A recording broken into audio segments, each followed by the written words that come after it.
everyone, welcome back to my channel. I hope you're all doing well. Today I am going to discuss one of the Victorian poems, Ulysses by Alfred Lord Tennyson. I have previously made other videos on Victorian poems. I will give the links in the description below. So if you go through those videos, you will be able to understand what is Victorian crisis. So I'm not going to talk about it elaborately in this video. So this particular poem, Ulysses, is written by Alfred Lord Tennyson, and he is considered one of the representative poets of the Victorian period. He has lived a long life of 89 years. So we can understand that he was there before the Victorian period started and even after that. So his life was informed and infused with this Victorian era. So he experienced the religious dilemma all the people experienced when the science in this period grew without any boundary. This was the time men began to question the existence of God. And this was the time also of massive industrialization.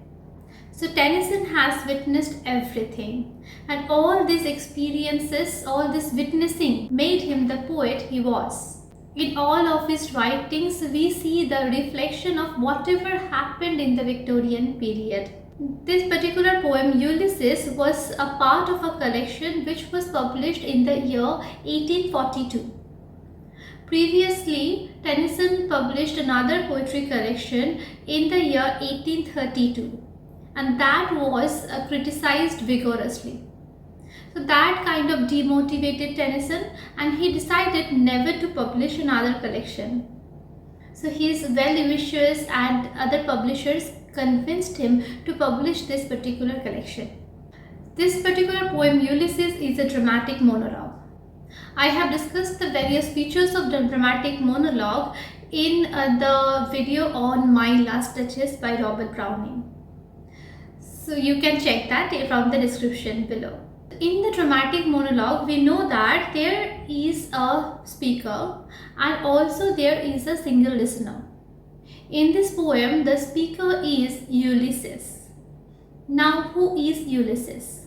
Ulysses is also known as Odysseus. He is a great Greek warrior. He hailed from Ithaca. It is an island. And during the Trojan War, he left his island to fight on the side of the Greeks. The fight went on for 10 years. It resulted in the winning of the Greece and the defeat of Troy.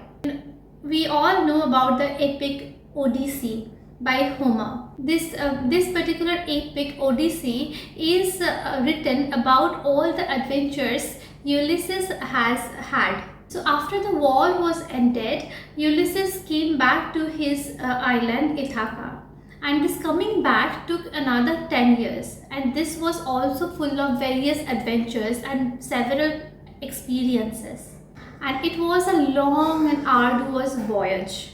Without further ado, let us jump into the text. It little profits that an idle king buy this still hearth among these barren crags. Matched with an aged wife, I meet and dole unequal laws unto a savage race that hoard and sleep and feed and know not me. So this poem is on Ulysses' perspective. Ulysses is the speaker of this poem. It is the time when he has come back from his long adventure. Now he is back to Ithaca, his own island. And he is not very satisfied how life has turned out to be for him. At the beginning, he makes an assessment of his own condition. He thinks that he is not doing anything much. Of course, he is a person who traveled a lot during his prime time and who had plenty of adventures. So a person who had plenty of adventures, for that person, staying at one place is very difficult. So he finds it utterly boring. He feels like that he is of no use. He mentions that he is an idle king. He doesn't do anything much. And every day the same fire is burning in the hearth. He mentions still hearth. This signifies the same boring life, the monotony. We see that he mentions barren crags. Well, Ithaca was a rocky island full of boulder and stones.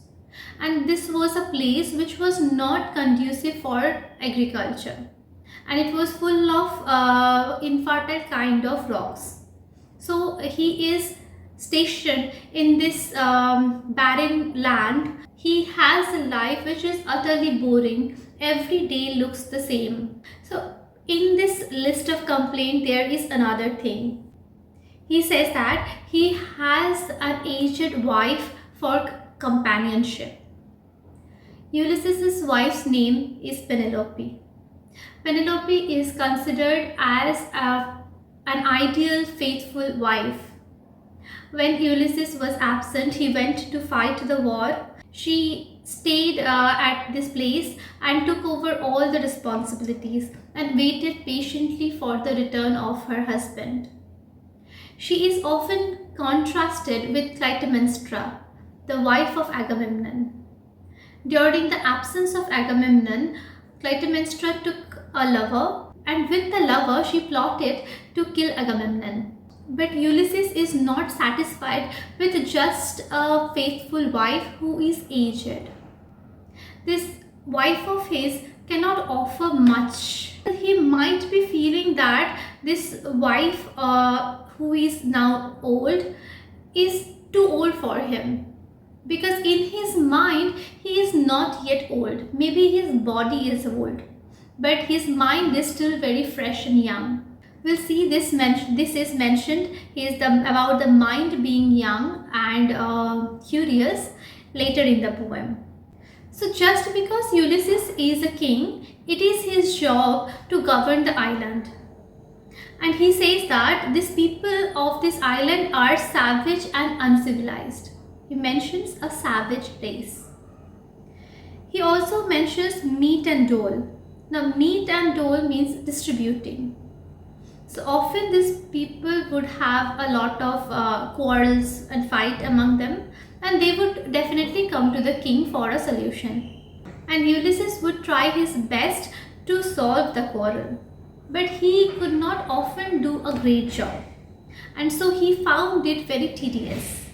He does not have a very good opinion about his fellow countrymen either. He said that they make a lot of money, they just sleep and feed. They have no interest in anything like traveling, learning new things or exploring new horizons. And above all, they do not know Ulysses as a person. Ulysses was absent for a long time, and he feels that all the countrymen, they even do not know who the person he actually is. They know that he is a king, but they don't know who he is inside, what his actual personality is. And they even do not know what kind of a soldier is he, or they have no idea that how much he misses the traveling and learning new things and gathering new experiences. And they have zero idea that how much utterly bored he feels in this island now. So obviously he is wondering what is he doing in this rocky barren island among the people who don't even know him. So let us move on to the next portion. I cannot rest from travel. I will drink life to the lees. All times I have enjoyed greatly, have suffered greatly, both with those that loved me and alone on shore, and when through scuddling drift the rainy heights vexed the dim sea. I have become a name. Now he talks about the restlessness he feels inside him. He says that he must travel. He cannot wait to resume traveling again. He cannot take a rest from traveling. We see another word, lees, here. Lees means in the bottom of the glass, whatever particles is remained. Here life is compared to a wine glass, and he says that he will enjoy life to the fullest. He will drink it to the lees. Like he will drink life to the very bottom and leave nothing. Usually when we drink something, we leave a little bit at the bottom. He doesn't want to do that. So the life is compared to a glass of wine here, and he wants to drink it to the least. He wants to enjoy it without leaving anything. He does not want to spend all his remaining days on this rocky island inactively. He wants to enjoy his life to the maximum. He said that he had all kind of experiences. He enjoyed and suffered greatly. And he enjoyed the companionship of all the people who loved him greatly. He had several friends with him on his adventures. And in other cases, he was alone. So he had experiences on the shore as well as he had experiences in the sea. And he experienced storms and rainy weather when he was in the sea. We see Hyades, it's mentioned. So it is a reference to a group of stars. And it was believed that whenever Hyades rises and sets, rain would come along with it. So the Hyades also is called the rainers. And we see also scudding drift is mentioned. That is clouds. So as the clouds move very fast, as if the wind is driving them. So he is talking about the time when there was heavy rain and he was in the middle of the sea. So he has experience of traveling in the sea as well as on the shore. He said that he has become a name. That means he has become immensely popular. People of other country know him. And why was he popular? Because of his zeal of traveling, because of his thirst for knowledge. We see that he mentions, "For always roaming with a hungry heart, much have I seen and known, cities of men and manners, climates, councils, governments, myself not least, but honored of them all." So people know him because he was traveling with a hungry heart. Hungry for what? Hungry for knowledge, hungry for new experience, and hungry for more adventures. So this is what makes Ulysses the man he is. If he would have sat there in this island without doing anything, without having any experience, people wouldn't know him. So he is known because of his experiences, because of his adventures. And all these things about him, the island, the fellow countrymen, they don't know about him. So he gives a list of whatever he has seen. He has seen different cities, manners, cultures, and different people, different weathers and governments. Wherever he went, he has seen a lot of different things. He was considered to be a very important person. So this is in contrast to what he is experiencing now. So his ego is hurt here, we see. He once again wants to go back to this celebrity status he once enjoyed. Moving on, he says that, "And drunk delight of battles with my peers, far from the ringing plains of Troy." So he enjoyed the battles. He enjoyed fighting with his peers in the battlefield. The battles gave him a different kind of adventures. He loved it. He enjoyed the thrill of it. So he mentions that in Troy, he experienced the ringing of the battle cries. "I am a part of all that I have met. Yet all experience is an arch wherethrough gleams that unraveled world whose margin fades forever and forever when I move." These are beautiful lines. So he tells that he has taken away something from whatever experience he has had. So all the experience he had a deep impact on him, and that helped him to be the person he is today, he is now. So everything he has experienced has become a part of what he is today. But he is not tired of getting new experiences. The more he experienced, the more he realized that there is more experiences to be had. He says that he always keeps an open mind, and his experiences don't form a wall in front of him. All his adventures, all his experiences, they don't stop him from having a new experience again. So all these experiences, they form an arch, and through which he can gleam about like whatever he could have even more. His horizon keeps moving away farther and farther. That means he wants to experience even more and more, wants to explore new things even more, go to new cities, meet new people, and see new climate and government and whatever he mentioned previously. So he wants to do all these things more. So he doesn't want to stop. This reminds me of a line from the movie Ye Jawani Hai Diwani, said by Ranbir Kapoor, that मैं रुकना नहीं चाहता. So this is what, like, Ulysses does not want to stop. He does not want to stop having new experiences, exploring the world a bit more. How dull it is to pause, to make an end, to rust unburnished, not to shine in use. So this is like the life he now has is in sharp contrast with the life he had previously, the life of adventures. And he says that it is dull, and he compares himself with something that is made of metal.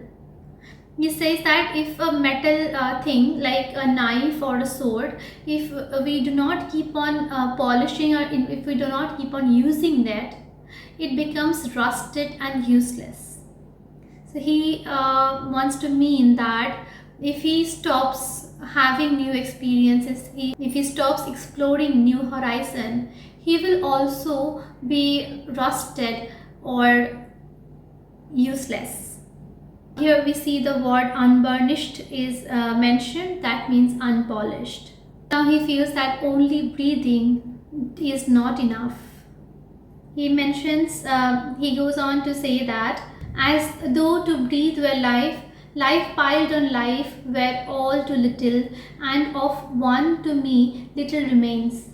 But every hour is saved from that eternal silence something more, a bringer of new things, a vial, and vial it were for some 3 suns to store and hoard myself, and this grey spirit yearning in desire to follow knowledge like a sinking star beyond the utmost bound of human thought. He says that only breathing is not life. So there is, if one person only breathes, that there is no purpose in life. So the people on this island did not even know what they are missing out. So he knows that if we pile upon one life on another life, still this is not enough for one person to see everything, to experience everything, or to travel all the world. And he says that his life is almost finished. He has little life remaining in him, a few years only. So he definitely does not want to waste that time.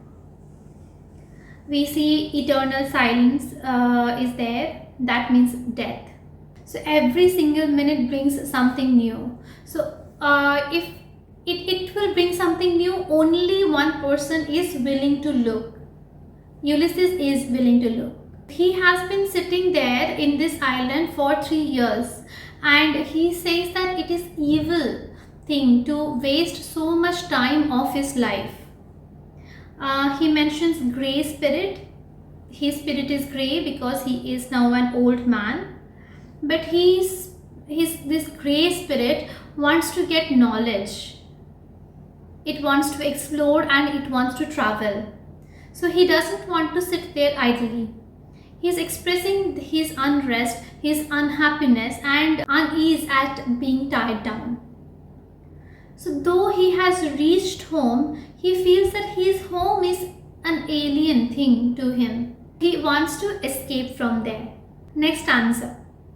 This is my son, mine own Telemachus, to whom I leave the sceptre and the isle. Well loved of me, discerning to fulfill this labour, by slow prudence to make mild a rugged people, and through soft degrees subdue them to the useful and the good. Most blameless is he, centered in the sphere of common duties, descend not to fail in offices of tenderness, and pay meet adoration to my household gods. When I am gone, he works his work, I mine. So we see that Ulysses wants to live, but he is not totally an irresponsible person. He doesn't want to leave all his duties and keep the throne empty. So he wants to hand over the duties of the kingship, and he has the right person in his mind, and the right person is his son Telemachus. He introduces Telemachus and says that he is going to leave the ruling of this country to him. And we see the word sceptre is mentioned. Sceptre means an ornamented, decorated rod that is a symbol of kingship. He then tells us of Telemachus. He is very fond of him. He loves Telemachus very much, and he gives an assessment of the character of his son. So he feels that he is the best person to take up the responsibility with prudence. The word prudence means wisdom. Telemachus grew up without the father's presence. So maybe that is why Telemachus has grown up to be this responsible person. And Ulysses loves Telemachus for being this responsible person. And he thinks that Telemachus has this ability to control all the rugged people of this country and slowly make them more civilized and more refined. He can transform them into good and useful people. As a king, Ulysses admits that he does not have what it takes to be a king. But Telemachus has this capacity to rule the island. He believes that his son will lead this island to prosperity and to progress. He is an ideal person, and he has been doing his common duties for a long time. He also mentions that he is a very decent person and he does not neglect his own family. There we see that there is a contrast between Ulysses and Telemachus. Ulysses prefers his desire for traveling, his desire for knowledge, and to pursue knowledge as a sinking star over his responsibilities as a king. But Telemachus is not like that. Telemachus never neglects the duties towards the family. And they have a lot of household gods, and Telemachus adores them all. We all know that Greeks used to follow a pantheist religion, and they worshipped several elements of nature. Telemachus is good at certain things. Ulysses says that Telemachus does not have any interest in traveling. He is good at ruling the kingdom, taking care of the people, and taking the responsibility of the family and the countrymen. So he should be able to do those things because he is good at it. As Ulysses is not good at all those things, and he has this desire for traveling and to pursue more knowledge and gather more experiences, so he should be able to do whatever he is good at. So they both should be allowed whatever they are good at. The next stanza. There lies the port. The vessel puffs her sail. There gloom the dark, broad sea. My mariners, souls that have toiled and wrought and thought with me, that ever with a frolic welcome took the thunder and the sunshine as opposed. Free hearts, free foreheads, you and I are old. Old age hath yet his honor and his toil. Ulysses finally decided to travel, and he has given the responsibility to his son. Now a ship is waiting at the port and he can see the port from where he is standing. The wind is blowing and the sails are all puffed out. The ship is ready to sail. So beyond the ship, there was a dark and gloomy sea. He also has a team of his crew members. They are waiting there. All of these people got old. So they are the people who have a very special place in Ulysses' heart. They all worked very hard before and they all suffered with him. So these people are very optimistic and very courageous. They always has welcomed danger and pleasure together. Here the word thunder that symbolizes danger and sunshine symbolizes pleasure. So these people, their minds were free and their foreheads were free as they have no tension to leave their country or to leave their place.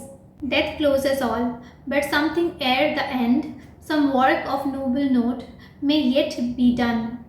Not unbecoming men that strove with gods. They are all old, but they cannot give up until death comes on them. They still have a lot of things to prove. Death closes all. This is the final word. But still it is too soon to give up. He says that these people are not ordinary men. They strove with gods and they fought along with gods. The light begins to twinkle from the rocks.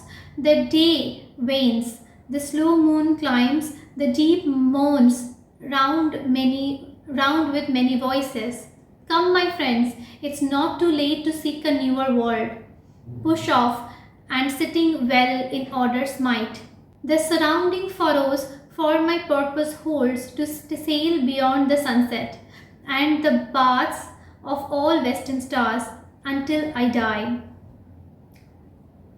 He talks to these people directly and he wants to pump up more energy in these people.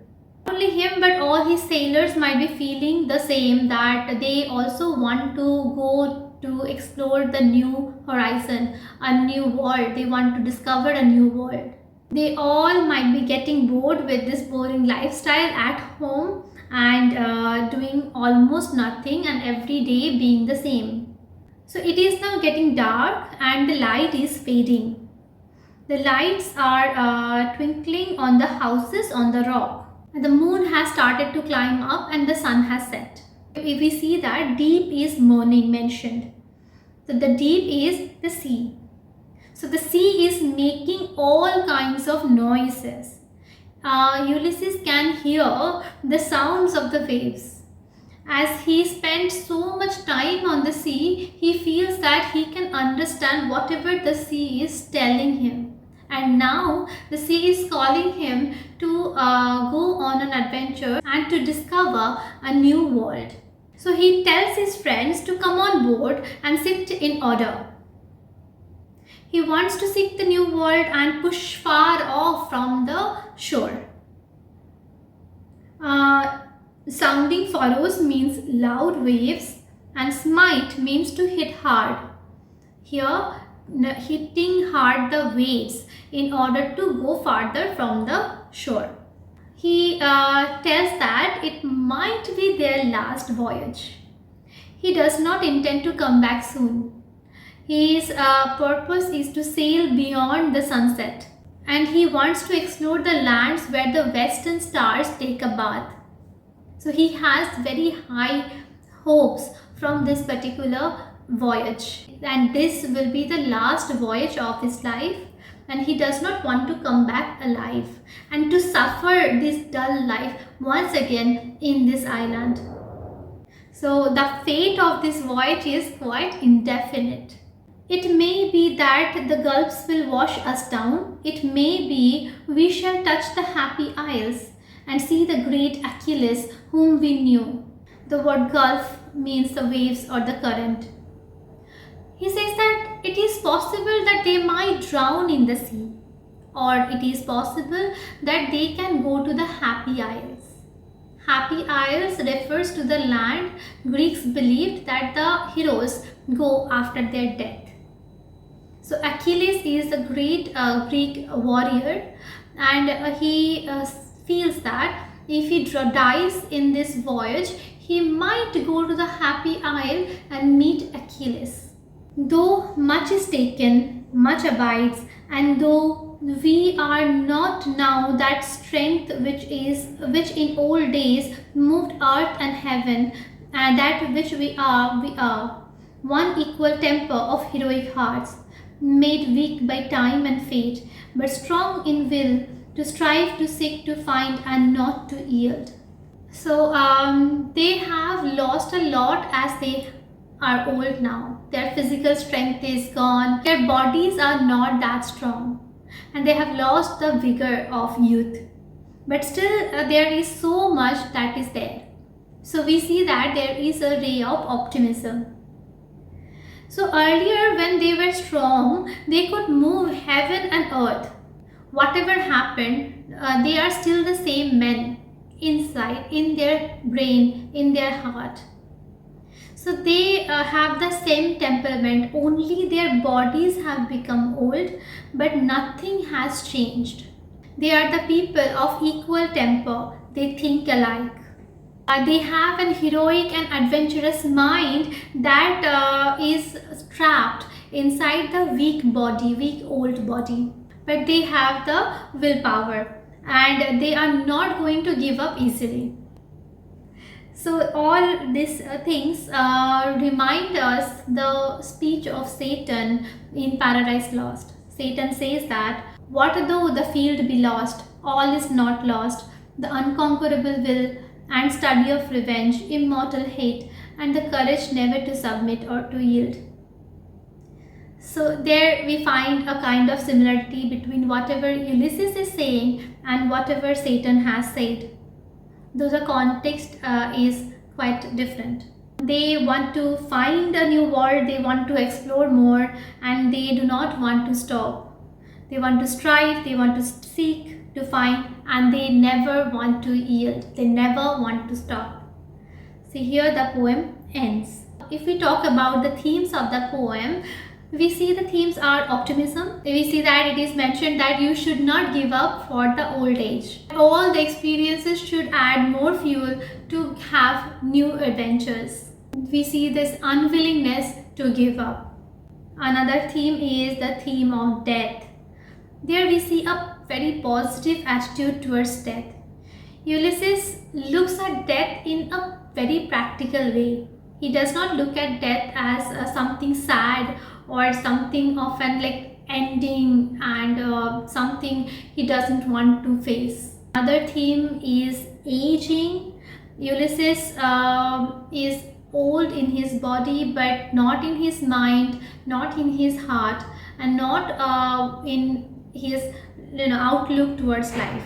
Also another theme is the theme of responsibility, like the question of responsibilities are brought there. Dante in his Divine Comedy has put Ulysses in hell.